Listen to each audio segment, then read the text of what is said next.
ఇటువంటి సమయంలో మనం చాలా సమస్యలు ఎదుర్కోబోతున్నాం అని అంటున్నారు. సమస్యలు ఎనీవే అందరికీ తెలుసు, పరిష్కారాలు ఏమన్నా మీరు చెప్పగలరా? I want to take a different perspective of what's going to happen. See, I mean, we are thinking of the Hyderabad brand. We are doing around 8% growth rate, and it will continue for the next 10 years. And even after that, it is going to be around 7%. That is what is estimated by the world-renowned institutes. But there is a possibility that we also achieve 10% growth rate. All this is happening because of the activity that is happening in the cities. Cities provide about 85% of the revenue to the country. So, when 85% of the revenue is coming to the city, to the country, there is so much of opportunities.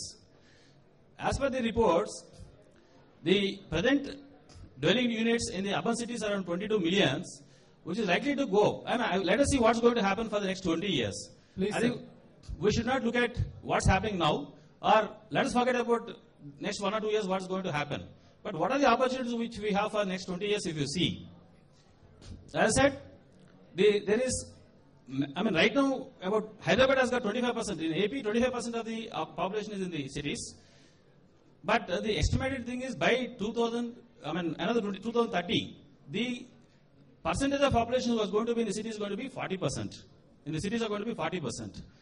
The present, in terms of population, there are about 290 million people, which will go to 590 millions over a period of 20 years. It means there is an enormous requirement of the housing units. That will be, right now it is 22 millions, it will go to 90 million units in the next few years, next 10 years. There are a lot of studies which say that there is also a requirement of empowering the local bodies. The local body, we have to do a opinion building over a period of time. The local, the cities, city revenue, our city revenue or most of the city revenues in India are as much as the revenue of a country, a small country in other places. That is the growth potential which we have in our cities. So if you have, when that is the potential, but the local bodies are depending on the government for every decision. So there is a necessity that the local bodies have to be empowered with administrative powers. So that has to be, that will come only when one of the important thing is that it should have a mayor elected directly with lot of administrative powers. Okay sir, He should be supported by urban local bodies కి సంబంధించి చాలా reforms రావాల్సిన అవసరం ఉందని యోగానంద్ గారు చెప్తున్నారు. Thank you sir. అలాగే మన ముందు పద్మనాభ మూర్తి గారు, joint IG stamps and registrations కూడా ఉన్నారు. సార్, మన JNN URM స్కీమ్ గురించి ఇందాక చాలా మంది మాట్లాడారు, including our honourable revenue minister.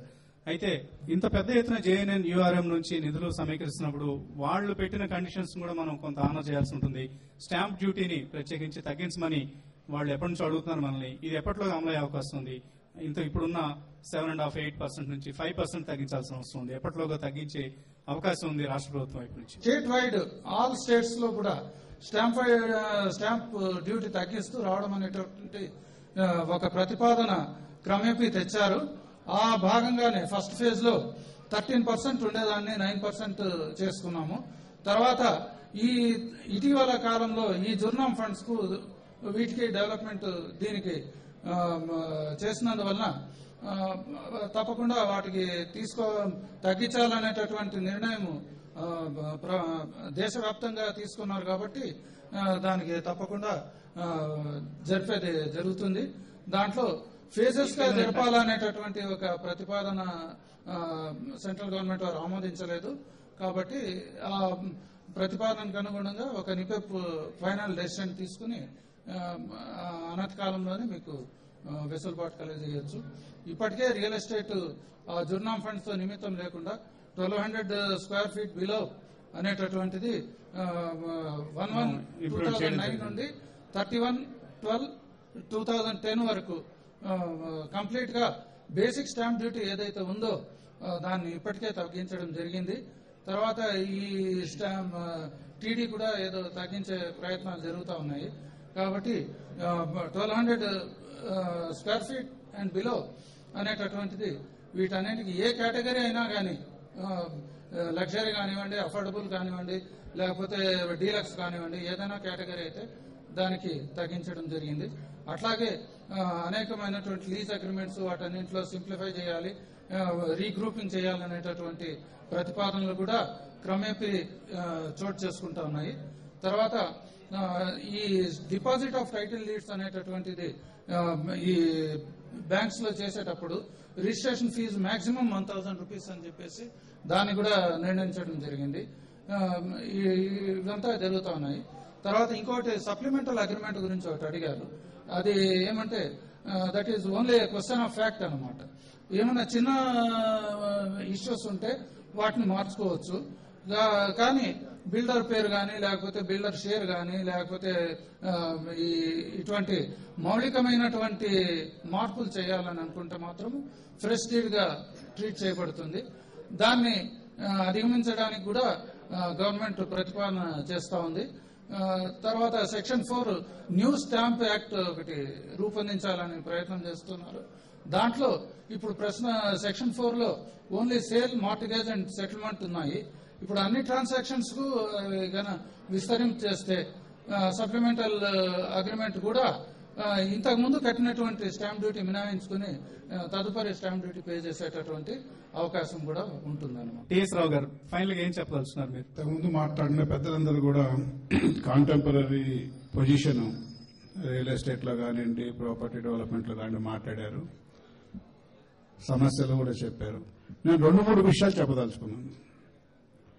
Hyderabad కిను Andhra Pradesh ప్రభుత్వానికి కూడా ఒక ప్రత్యేకత ఉంది. ఇంటిగ్రేటెడ్ టౌన్షిప్ డెవలప్మెంట్ ఏరియాలో దేశంలోనే ఫస్ట్ ఎఫ్డిఐ ప్రాజెక్టు హైదరాబాద్ లో నిర్మించడం జరిగింది. ఆ తర్వాత ఎన్నో సంస్థలు వచ్చాయి. FDI projects, local investment oriented projects అన్ని టేకప్ చేయడం జరిగింది.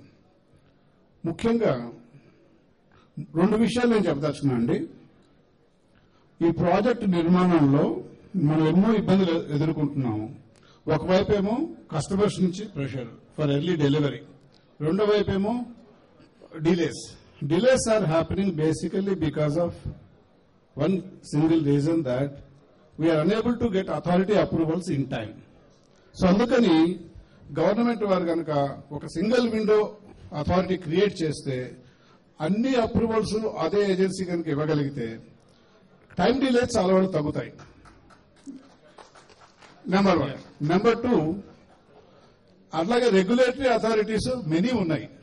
ఇన్ని ఉండేటప్పటికీ ఒక బిల్డర్ ఇవాళ చాలా కన్ఫ్యూజ్ స్టేట్ ఆఫ్ మైండ్ లో ఉంటాడు. ఏ విధంగా ఎక్కడి నుంచి మనకి అన్ఎక్స్పెక్టెడ్ డిఫికల్టీ వస్తుందో అని. సిమిలర్లీ రెగ్యులేటరీ అథారిటీ కూడా ఒకటి ఉంటే I think it will help development fast. And మూడోది ఏమిటంటే మన బాధ్యత డెవలపర్ గా క్వాలిటీ కాన్షియస్నెస్ ఎప్పుడు మనం దృష్టిలో పెట్టుకుందాము. తర్వాత ఆన్ టైం డెలివరీ కోసము ఎఫర్ట్ పెడితే consumer satisfaction is fundamentally important aspect. Quality consciousness and consumer satisfaction, these are the 2 strong pillars for growth of real estate or property development. ఈ 2 విషయాలు మన వైపు నుంచి మనం బిల్డర్స్ గా గుర్తుపెట్టుకుంటే I think everything is going to be very well. That's what I can add. Thank you, sir, for your very brief but precise message.